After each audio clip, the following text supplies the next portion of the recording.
En 2013, le monde apprend qu'il est mis sur écoute. L'annonce fait l'effet d'une bombe, mais le jour même, le Washington Post révèle de son côté les premiers détails du programme de surveillance. Quel est le programme de surveillance? Qui est cet homme derrière les révélations? Pourquoi a-t-il dénoncé ce programme de surveillance?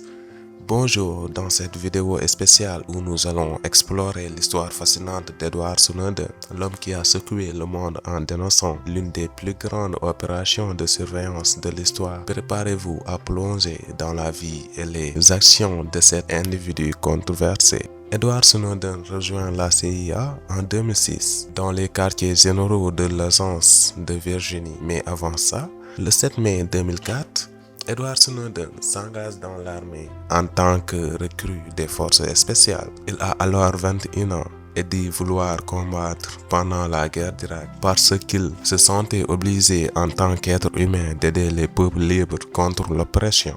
Cependant, 4 mois plus tard, un accident pendant un entraînement lui brise les 2 jambes et lui oblige à abandonner sa formation. Il est par la suite embauché par la NSA comme agent de sécurité à l'université de Maryland avant de rejoindre la CIA pour travailler dans la sécurité informatique. De mars à février 2009, Snowden est envoyé par la CIA à la mission américaine des Nations Unies à Genève, en Suisse. En 2009, Snowden quitte la CIA pour rejoindre Dell, une entreprise américaine qui gère les systèmes d'information de nombreuses agences gouvernementales. L'entreprise Dell le détache comme prestataire sur un site de la NASA dans la base militaire américaine de Yokota, à proximité de Tokyo, au Japon. Snowden travaille ensuite pour Booz Allen Hamilton pendant 3 mois en tant qu'administrateur système pour la NSA. En juin 2013, Snowden a pris une décision qui allait changer le cours de l'histoire. Découvrez comment il a décidé de divulguer les documents classifiés à la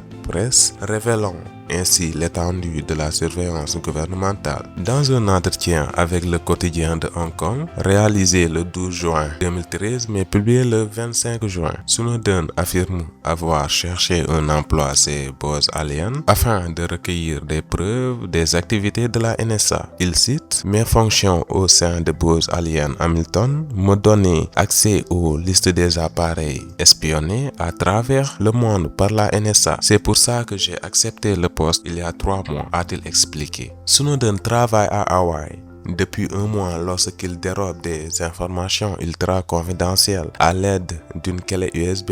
Il les transporte ensuite à l'aide de 4 ordinateurs jusqu'à Hong Kong, où il se réfugie du 20 mai au 23 juin 2013, date de son départ en direction de Moscou. Son travail d'administrateur système lui donnait un accès facile au réseau des ordinateurs de la NSA. D'après le Los Angeles Times, le technicien savait parfaitement comment échapper au contrôle destiné à empêcher tout téléchargement illégal des documents officiels. Snowden a pris la décision de divulguer des documents classifiés à la presse en 2013 après avoir sérieusement réfléchi à l'étendue de la surveillance gouvernementale et à ses préoccupations concernant la violation de la vie des citoyens. Voici comment il a pris cette décision: la prise de conscience. Snowden a travaillé au sein de la National Security Agency et de la Central Intelligence Agency, où il a eu accès à des informations classifiées sur les programmes de surveillance de masse. Plus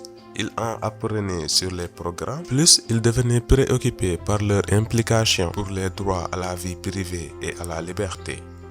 Prise de contact avec les journalistes. Snowden a choisi de contacter les journalistes du journal britannique The Guardian ainsi que du Washington Post pour leur révéler les informations sur les activités de surveillance du gouvernement américain. Il a utilisé le pseudonyme Citizen4 lors des premiers contacts.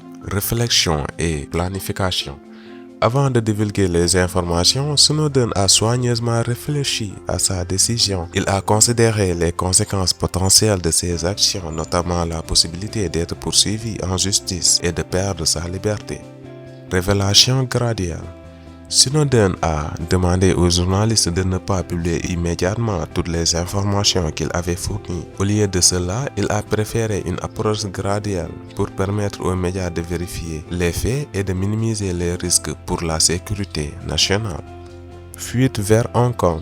Avant que les informations ne soient publiées, Snowden a fui les États-Unis et s'est rendu à Hong Kong pour échapper à la poursuite judiciaire et aussi être à mesure de s'exprimer en toute sécurité. Divulgation publique. Les journalistes ont commencé à publier les informations en juin 2013 révélant l'existence de programmes de surveillance de masse tels que PRISM. Les révélations ont déclenché un débat international sur la surveillance gouvernementale et la vie privée. Edward Snowden a expliqué sa décision de divulguer ces informations en insistant sur le fait qu'il croyait agir dans l'intérêt public, en ce qu'il considérait comme des abus de pouvoir dans les services de renseignement. Pour lui, la protection des droits fondamentaux des citoyens prévalait sur la protection secrète gouvernementale. Sa décision a eu un impact considérable sur le débat mondial sur la surveillance et la vie privée.